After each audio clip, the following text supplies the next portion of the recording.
मैनपुरी, खतौली और रामपुर में जो उपचुनाव हुए हैं सर, वोटिंग बहुत कम हुई। 52% मैनपुरी में हुई, रामपुर में तो 31% रही और 55% लगभग खतौली में। बीजेपी अपने वोटर नहीं ले जा पाई क्या बूथ तक? नहीं, मुझे पूरा विश्वास है कि मतदान भारतीय जनता पार्टी के पक्ष में सबसे ज़्यादा हुआ है और निश्चित तौर से विधानसभा और लोकसभा के उपचुनाव में भारतीय जनता पार्टी का कमल खिलेगा।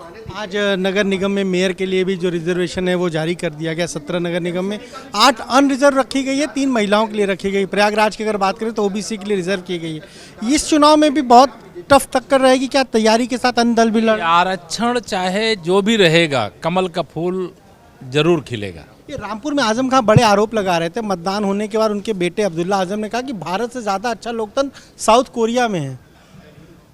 देखिए, ऊपर अल्लाह मियाँ है और नीचे आजम मियाँ है, वो कुछ भी बोल सकते हैं। तीनों उपचुनाव में क्या स्थिति बीजेपी की रहेगी? मुझे पूरा विश्वास है कि तीनों सीटें भारतीय जनता पार्टी जीतेगी और अच्छे अंतर से जीतेगी। तो ये आपने सुना, क्या कहना है उप मुख्यमंत्री केशव प्रसाद मौर्य का? साफ तौर पर कह रहे हैं कि तीनों जो उपचुनाव हुए हैं, तीनों ही सीटों पर बीजेपी अच्छे मार्जिन से चुनाव जीतेगी। मैनपुरी में जिस तरीके से उपचुनाव हुआ, वोटिंग सिर्फ 51% हुई। फिर जी ये वोटिंग सिर्फ 51% हुई, वोटर पहुंचा नहीं क्या बीजेपी? देखिए, मैनपुरी उपचुनाव में भारतीय जनता पार्टी के कार्यकर्ताओं ने निष्पक्षता के साथ, शुचिता के साथ काम किया है और लोगों ने घरों से निकल करके मतदान किया है। और मतदान प्रतिशत उपचुनाव में सामान्यतः कम ही होता है, लेकिन फिर भी भारतीय जनता पार्टी जीतेगी। ये निकाय चुनाव के लिए भी अधिसूचना जारी हो गई, आरक्षण सारे जारी हो गए। लखनऊ अनारक्षित सीट है, 6-8 सीटें अनारक्षित हैं। देखिए, जो आरक्षण की प्रक्रिया है उसके अनुसार हुआ है और सभी सीटें तो आरक्षित नहीं हो सकती। जो भी प्रक्रिया उसका पालन किया गया है। अब आप देखेंगे चुनाव भारतीय जनता पार्टी के पक्ष में ही रहेगा। पूरे प्रदेश के कार्यकर्ताओं की तीव्र इच्छा है कि आदरणीय प्रधानमंत्री नरेंद्र मोदी जी के नेतृत्व में गरीब कल्याण योजनाएं जन जन तक पहुंची हैं। आदरणीय योगी जी का लॉ एंड ऑर्डर लोग सराहना कर रहे हैं। प्रदेश के लोगों की तीव्र इच्छा है कि स्थानीय निकाय के चुनाव में भारतीय जनता पार्टी को प्रचंड बहुमत से समर्थन मिले। एक सवाल ये कि अब्दुल्ला आजम ने कहा कि भारत से ज़्यादा बेहतर लोकतंत्र साउथ कोरिया में है। उनको लगता है कि सत्ता खिसक गई है और वो सब फ्रस्ट्रेशन में है। भारतीय लोकतंत्र की चर्चा पूरी दुनिया में है और दुनिया का सबसे बड़ा लोकतंत्र है भारत। आपने सुना, क्या कहना है उप मुख्यमंत्री ब्रजेश पाठक? साफ तौर पर वो कह रहे हैं कि उपचुनाव में कम वोटिंग होती है, लेकिन उम्मीद है कि चाहे मैनपुरी हो या अन्य 2 जगह जहां उपचुनाव हुए, वहां पर बीजेपी ही जीत हासिल करेगी। रामपुर में लगभग 31% वोटिंग हुई है और वोटिंग के बाद अब्दुल्ला आजम ने बयान दिया है। वो कह रहे हैं कि भारत से ज़्यादा बेहतर लोकतंत्र उत्तर कोरिया में है। ये इस तरह का बयान अब्दुल्ला आजम दे रहे हैं डॉक्टर साहब। उनके बयान को जनता और कोर्ट ने अपने आप नोटिस में ले ली। पिछले चुनाव में भी अभी कोर्ट ने ले ली है। उस पर हम लोग क्या बयान कर सकते हैं?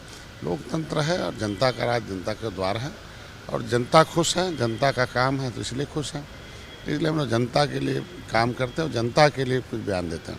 ये अगर बात करें उत्तर प्रदेश में स्थानीय निकाय के चुनाव होने, तो मेयर, अध्यक्ष के पद के लिए रिजर्वेशन आज जारी कर दिया गया। कौन लड़ सकता है?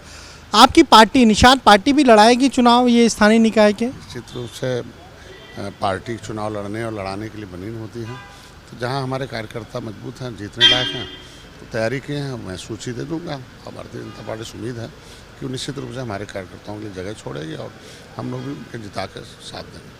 अभी कोई बात हुई है बीजेपी से? आप बड़ा भाई कहते हैं बीजेपी। बहुत पहले अध्यक्ष जी से बात हो चुकी थी और जैसे उन्होंने कहा समय आने दो, देख लो कहाँ है, वो सूची हमें दीजिए, उस पर विचार किया जाएगा। मैनपुरी में जो बाई इलेक्शन हो रहा है, बीजेपी ने भी ताकत लगाई है, पूरा समाजवादी परिवार एक साथ है, लगभग 52% वोटिंग हुई। आपको लग रहा है ये बीजेपी के पक्ष में है या सपा के पक्ष में है? पूरी उम्मीद है कि हमारी एनडीए जीतेगी, क्योंकि जब से हम लोग आए हैं तब से जीत रहे हैं, हर जगह इतिहास रच रहे हैं।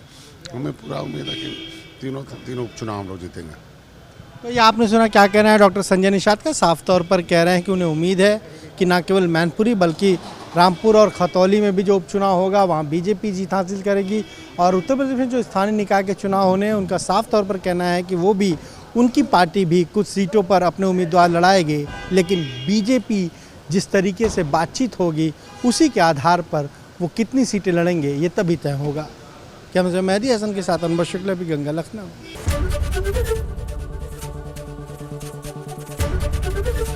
एबीपी गंगा, खबर आपकी, जुबान आपकी।